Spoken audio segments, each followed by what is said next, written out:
अलाउद्दीन खिलजी का एक पार्ट हम लोग देख चुके थे, है ना। और उसमें हम लोग डिस्कशन किए थे कि अलाउद्दीन खिलजी किस तरह से दिल्ली सल्तनत की गद्दी पे काबिज होता है ना। किस तरह से वो अपने चाचा की हत्या करके दिल्ली की गद्दी पे आसीन होता है और एक के बाद एक नए अभियान में वो जुट जाता है। हम पिछले क्लास में भी आप लोग को बताए थे कि अलाउद्दीन खिलजी का एक अलग तरह का शौक था, अलग तरह का एक नशा था।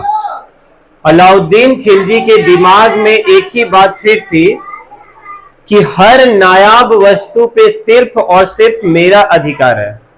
मतलब दुनिया में जो कोई भी अनोखा चीज है वो अलाउद्दीन खिलजी के पास होना ही होना चाहिए, मतलब वो और किसी के पास नहीं रह सकता है। उसके इसी नशे का कारण जो है वो बनता है, एक संग्राम का कारण बनता है, यानी कि अलाउद्दीन खिलजी और राणा रतन सिंह के बीच युद्ध का एक बड़ा कारण बनता है। यानी आज के इस क्लास में हम लोग अलाउद्दीन खिलजी और राणा रतन सिंह के बीच हुए युद्ध के बारे में बात करेंगे, ठीक है। तो हम लोग इस जिस युद्ध के बारे में पढ़ने जा रहे हैं, इसके बारे में एक बहुत ही प्रसिद्ध पुस्तक भी लिखी गई है। उस पुस्तक का नाम है पद्मावत, ठीक है। उस पुस्तक का नाम क्या है? पद्मावत, ठीक है। इसी पद्मावत के बेस पे आपका पद्मावती मूवी यानी पद्मावत मूवी बनी है, ठीक है। और इसके जो लेखक है ये क्या है? नॉवेल है ना। और इसके रचनाकार जो है वो कौन है? मलिक मोहम्मद जायसी। पद्मावत जो है वो कौन लिखे हैं? मलिक मोहम्मद जायसी, याद रखिएगा, ठीक है। पद्मावत की रचना जो है वो किसने किया है? मलिक मोहम्मद जायसी ने किया है। और यही एक पुस्तक है जिससे हम लोगों को अलाउद्दीन खिलजी और राणा रतन सिंह के बीच हुए युद्ध की हमें पूर्ण जानकारी मिलती है। हालांकि बहुत सारे अलग अलग इतिहासकारों ने इस घटना को अलग अलग तरीके से बतलाया है, ठीक है। इस युद्ध अभियान में दिल्ली सल्तनत यानी कि अलाउद्दीन खिलजी के दरबार में रहने वाला विश्व प्रसिद्ध कवि अमीर खुसरो भी था, ठीक है। अमीर खुसरो, मैंने बताया था कि अमीर खुसरो दिल्ली में 9 सुल्तानों के दरबार में रहा है ना। तो वही अमीर खुसरो ने भी अपने रचना में इस युद्ध का वर्णन किया है। लेकिन जितने व्यक्ति हैं सबों ने अपने अलग अलग तरीके से इसकी क्या किया? व्याख्या किया है। आइए अब हम लोग देखते हैं अलाउद्दीन खिलजी और राणा रतन सिंह के बीच हुए इस युद्ध की कहानी को। तो चीजों को समझते हैं। राणा रतन सिंह जो एक यहाँ पर हम लोग पिक्चर देख रहे हैं ना, महारावल रतन सिंह, ठीक है। ये एक राजपूत रूलर थे। राजपूत रूलर कहाँ के थे? तो मेवाड़ का। और मेवाड़ कहां पर आपका? तो राजस्थान में, ठीक है। राजस्थान में मेवाड़ नाम का एक जगह था जिसे आप चित्तौड़गढ़ के नाम से भी जान सकते हो, ठीक है। वहीं के राजा थे कौन? राणा रतन सिंह, ठीक है। इनकी जो पत्नी थी उनका नाम पद्मावती था, यानी राणा रतन सिंह की जो पत्नी थी उनका नाम क्या था? पद्मावती। और पद्मावती जो थी वो आपका श्रीलंका की थी, सिंघल द्वीप की थी। सिंघल द्वीप मतलब श्रीलंका जिसे आज हम लोग जान रहे हैं, वो उस समय सिंघल द्वीप के नाम से जाना जाता था। मतलब पद्मावती का मायके जो था वो कहां पे था? आपका श्रीलंका में, यानी सिंघल द्वीप की थी। और कहा जाता है कि पद्मावती जो थी वो बहुत ही खूबसूरत थी। पद्मावती जो थी वो बहुत खूबसूरत थी, है ना। इसी बात की सूचना अलाउद्दीन खिलजी को पता चल जाता है। यानी ये बात अलाउद्दीन खिलजी को पता चल जाता है कि राणा रतन सिंह की जो पत्नी है पद्मावती वो अद्वितीय है, मतलब बहुत सुंदर है। हालांकि पिक्चर में भी सीन को दिखाया गया कि कैसे उसके पास सूचना जाती है, तो हमें यहाँ पिक्चर को डिस्क्राइब नहीं करना है, पढ़ाना है, क्लासेस चल रही है। तो आप सिंपली ये समझिए कि अलाउद्दीन खिलजी को यह सूचना मिल जाती है, पता चल जाता है कि पद्मावती जो है वो बहुत सुंदर है। तो हमने आपको पहले ही बताया कि अलाउद्दीन खिलजी को एक नशा था। नशा क्या था भाई? कि कोई भी अद्वितीय चीज है, कोई भी खूबसूरत चीज है, वो किसके पास होना चाहिए? मेरे पास होना चाहिए।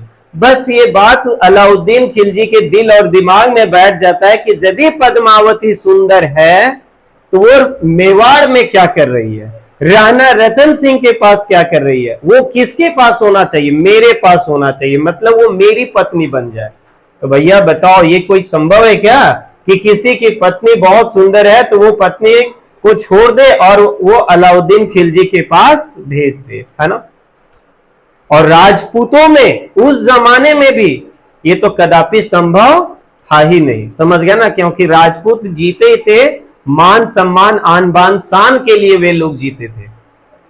अलाउद्दीन खिलजी सबसे पहले उसने षड्यंत्र करके, चाल चल के दोस्ती का हाथ बढ़ाने की कोशिश किया, छल से, है ना? लेकिन राणा रतन सिंह भी इतने बच्चे शासक नहीं थे, वे उसके मंसूबों को वो समझ गए थे कि इसका एक्चुअल उद्देश्य क्या है, कि आज दोस्ती का हाथ बढ़ा रहा है, कल हो कि ये क्या करेगा, हमारे राज्य को हड़पेगा, है ना? इसलिए उसने खिलजियों के इस प्रस्ताव को, अलाउद्दीन खिलजी के इस प्रस्ताव को अस्वीकार कर दिया, है ना?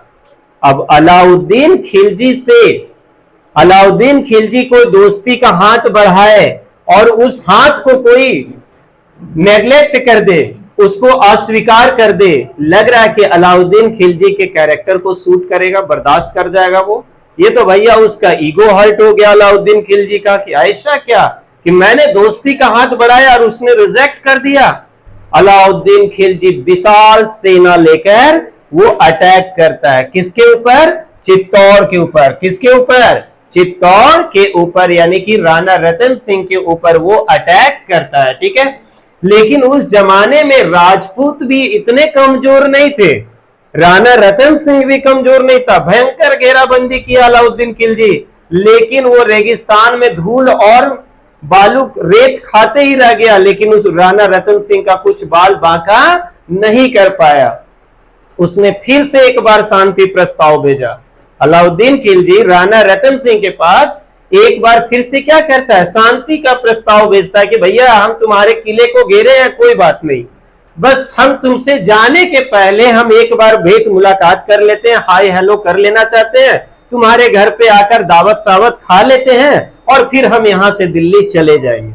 बात को समझ रहे हो मेरी, है ना? कि हम अब यहाँ पे युद्ध नहीं करना चाहते हैं, हम भी यहां से रिटर्न चल जाना चाहते हैं। मान लिए तुम्हारी बहादुरी को, तुम बहुत बहादुर हो, अब बस मेरी एक ख्वाहिश है कि दिल्ली जाने के पहले तुम्हारे यहाँ आकर थोड़ा सा चाय पानी नाश्ता खाना पीना खा लूं। समझ गए? तो ये बात राणा रतन सिंह को भी कहा, चल यार ठीक ठाक है, इतना दिन से बेचारा धूल मिट्टी खा रहा है, रेगिस्तान में पड़ा पड़ा, आके थोड़ा चाय कॉफी पी लेगा, यहां से फिर चला जाएगा। हालांकि राणा रतन सिंह के इस बात का उसके सेनापति जो थे वो विरोध किया था कि ये इसके पीछे भी उसका कोई षड्यंत्र हो सकता है, इसको स्वीकार मत करिए, हम लोग खिलजियों को अपने किले में, अपने महल में आने नहीं देंगे। लेकिन राणा रतन सिंह थोड़ा सॉफ्ट पड़ जाते हैं, ठीक है? और उन्होंने कहा चल ठीक है आने दे।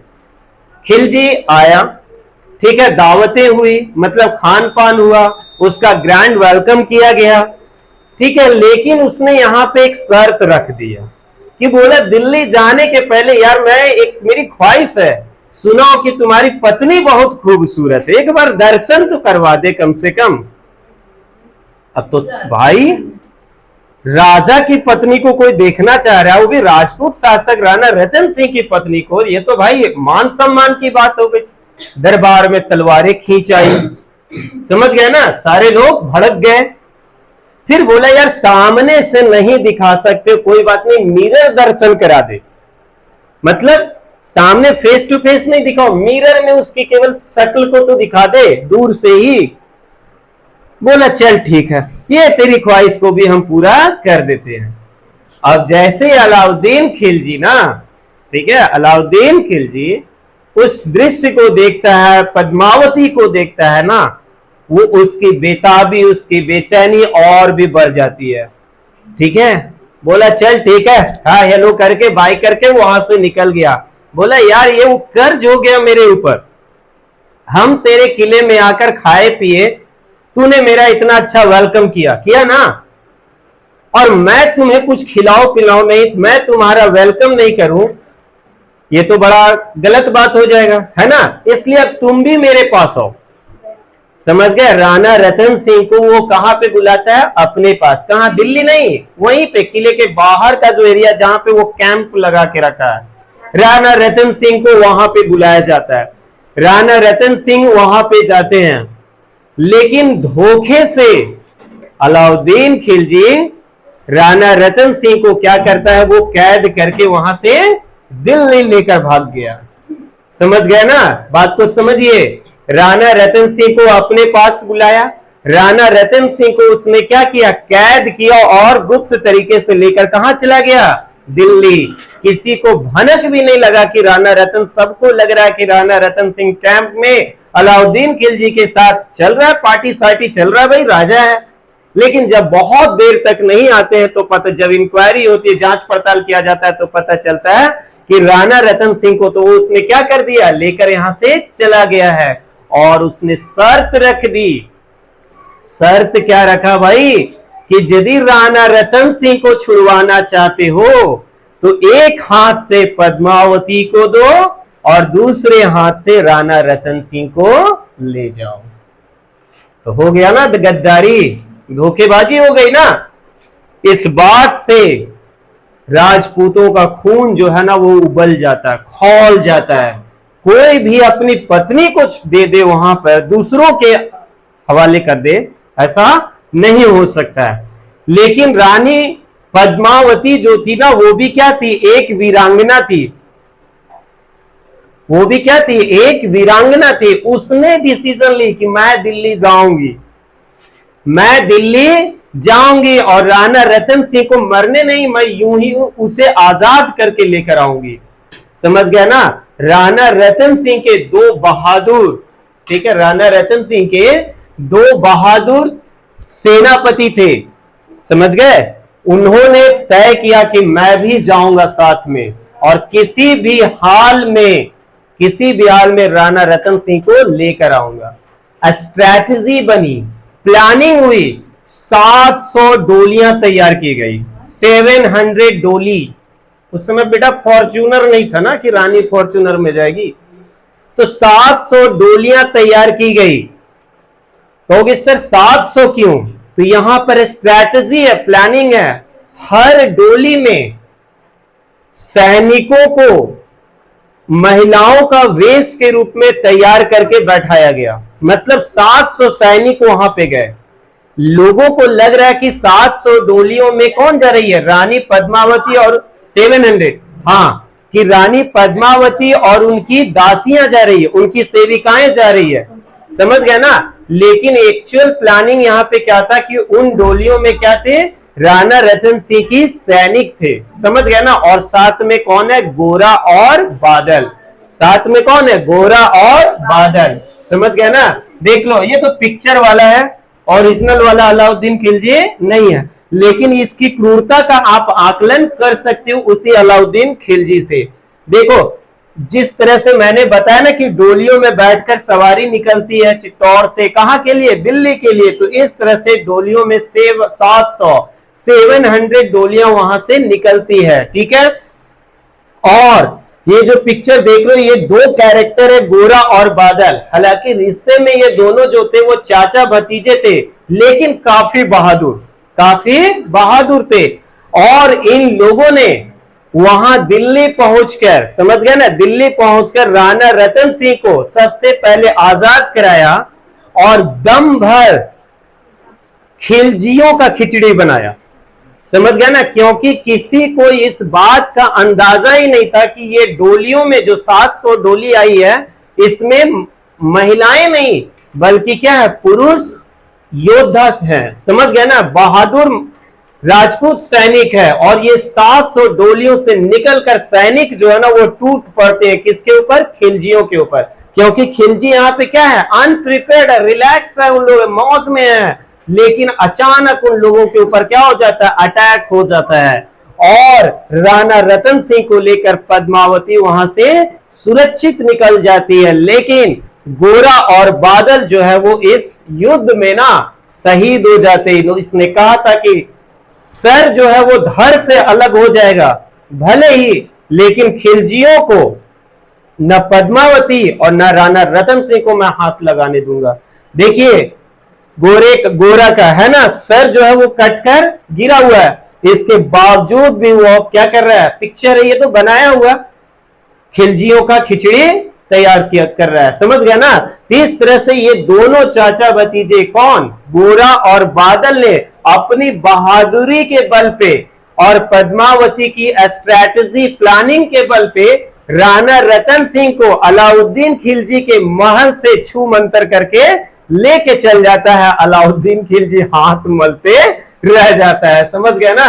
चलिए, कहा जाता है कि राणा रतन सिंह और खिलजी के बीच का युद्ध है ना, लाखों खिलजियों पर कुछ हजार राजपूत ही जो थे वो क्या थे, भारी थे, विशाल सेना थी इसके पास। और इसके बाद, इस घटना के बाद तो अलाउद्दीन खिलजी का भयंकर इंसल्ट हुआ। सोचो उसके महल से राणा रतन सिंह को उड़ा के लेके चल गया, तो बेइज्जती ना हो गया जी। फिर ये पगलाएगा, समझ गया ना। और ये भयंकर सैनिक लेकर, विशाल सेना लेकर वो पहुंच जाता है फिर से कहां, राणा रतन सिंह के किले को घेर लेता है। दोनों के बीच में भयंकर युद्ध होती है।